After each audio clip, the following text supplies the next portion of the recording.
الله الرحمن الرحيم. السلام عليكم ورحمة الله وبركاته. ازيكم حبايبي، عاملين ايه؟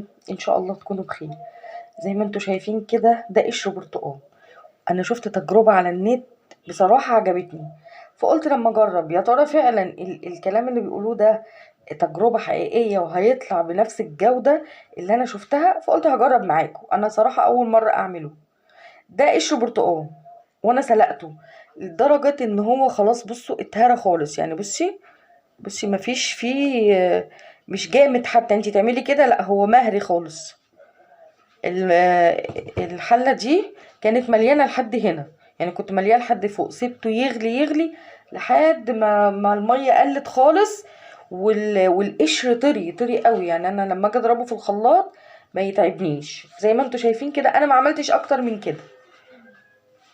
اضرب بقى قشر البرتقال في الخلاط ونيجي نشوف ايه المكونات اللي اتحطت عليه عشان تحوله لحاجة تحفة. والله اللي انا شفته فعلا جميل ونضف وعمل رغوة جامدة. كملوا معايا الفيديو للاخر ويلا ننبهر سوا. بصوا انا ضربته ناعم قوي ازاي، اوريكم. بصوا يعني خلاص مفيش فيه اي فتافيت، كله اندمج مع بعضه. انا نسيت اقول لكم ان انا حطيت التاتش بتاعي وحطيت ليمونتين. انا عندي اي ليمون بيبتدي ان هو يعني مش هينفع ان انا استخدمه للاكل، بروح احطه في الفريزر. فرحت مطلعه ليمونتين وحطيتهم يغلوا مع قشر البرتقال. ده كده الطبق اللي احنا هنشتغل فيه. مج ميه زي ما انتوا شايفين كده. هنحط ايه بقى؟ هنحط معلقتين نشا. حضري جنبك نشا وبطاص وملح ليمون وكربونات، ماشي؟ دول كده اول حاجه هندوبهم مع بعض. نسمي الرحمن، بسم الله. دي معلقه وادي التانية، ما تكونش مليانه قوي يعني كده. دي اول حاجه النشا. نطبق المضرب بتاعنا، بسم الله. ادوب النشا قوي.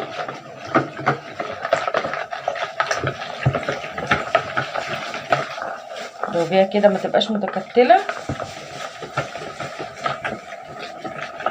دي كده اول حاجه.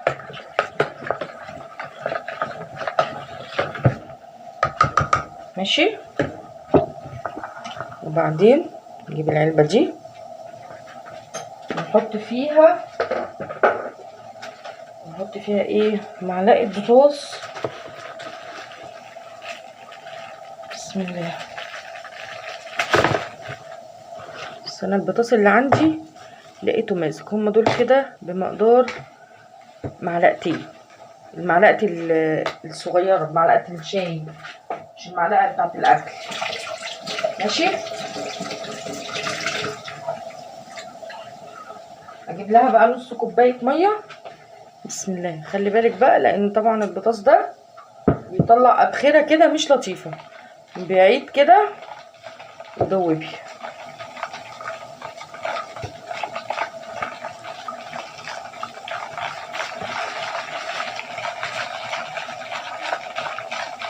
تمام.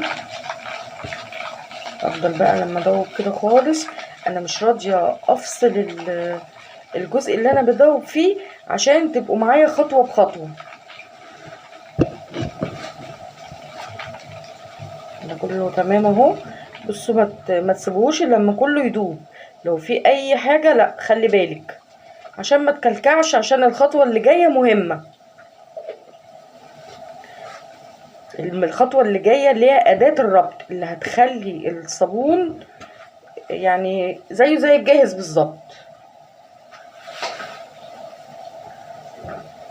بسم الله. كده خلاص البطاطس داب وهدي شويه. بسم الله الرحمن الرحيم. نجيب بقى الطبق الكبير بتاعنا اللي هو فيه النشا، ونسمي الله كده وايه، وايدك شغاله، واحده تقلب واحده تحط كده. عشان ايوه شفتي بقى عمل ايه؟ بصي ايدك بقى تقلب بسرعه. بصوا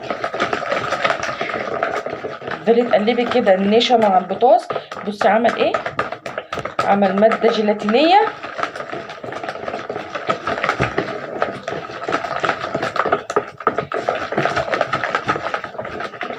عشان لو قلبتي بالراحه ممكن تكلكع منك.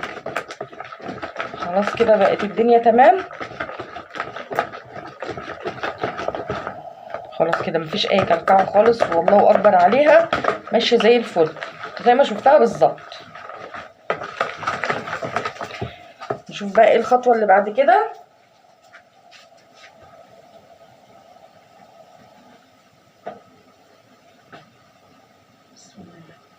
هنجيب بقى الخليط بتاعنا.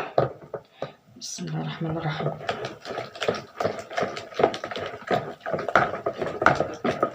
اللي بيجامد بقى، واجيب ايه شويه ميه. بصوا ما شاء الله لونه جميل ازاي. اجيب حبه ميه عشان ايه اللي في الخلاط. بصوا الخلاط ما نزلش كله. بصوا اجيب بقى شويه ميه انزل ده كله.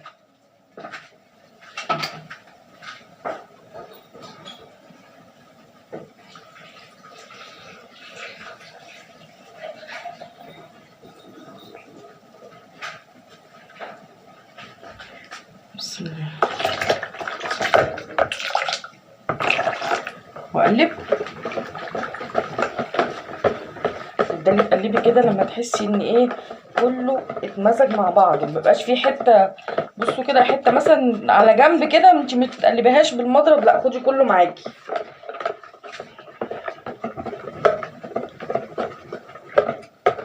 وبعدين ما تحطيش ميه. انا حسيتيه تقيل، لا سيبيه، ما تكتريش ميه، يبقى يخفي بعد كده وانت بتشتغلي، يعني وانت بتغسلي المواعين او حاجه يبقى يخفيه بقى براحتك على حسب السمك اللي انت حباه. لكن ما تبتديش بالاول ان انت تعمليه خفيف عشان ما يبقاش ميه معاكي.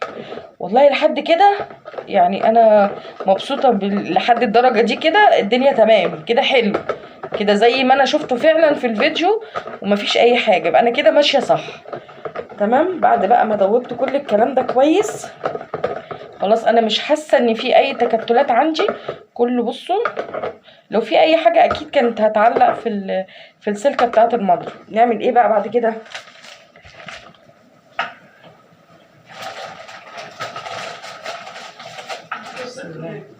نجيب بقى ملح الليمون والكربونات.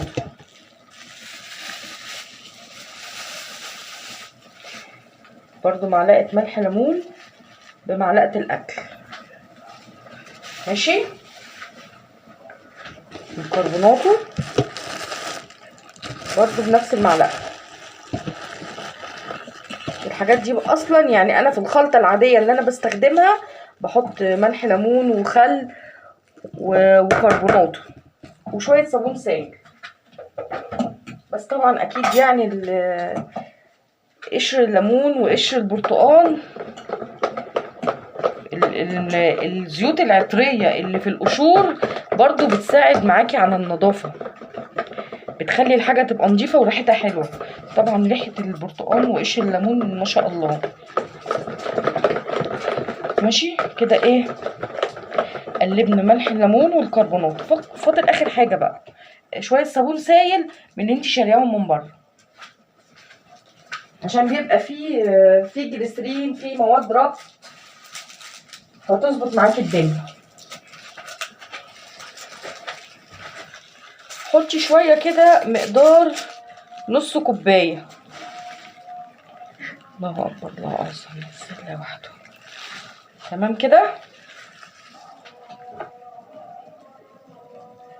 بصوا يا حبايبي، انا الحبه اللي سبتهم بس عبال الاذان ما يخلص، انا حسيت ان الصابون تقل، فنديله كمان شويه ميه صغيرين.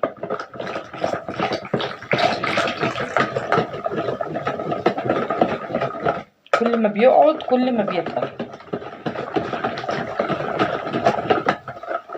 بعدين بقى اسيبه شويه واجربه معاكم. ناخد حبه كده نغسل بيهم الحوض نشوف الدنيا بتقول ايه.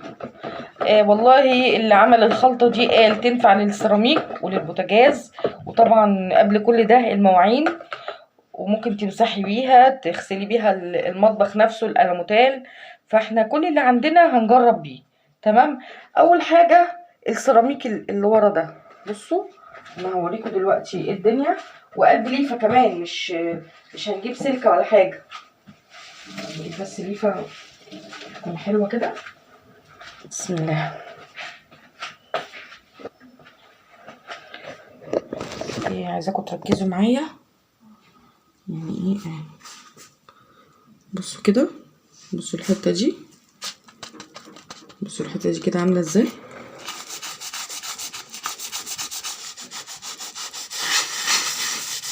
الليفه من غير سلك. بصوا بصوا الحروف دي. لا بجد بجد حلو بجد يعني، والله ليفه من غير سلكه. بصوا بصوا ما شاء الله.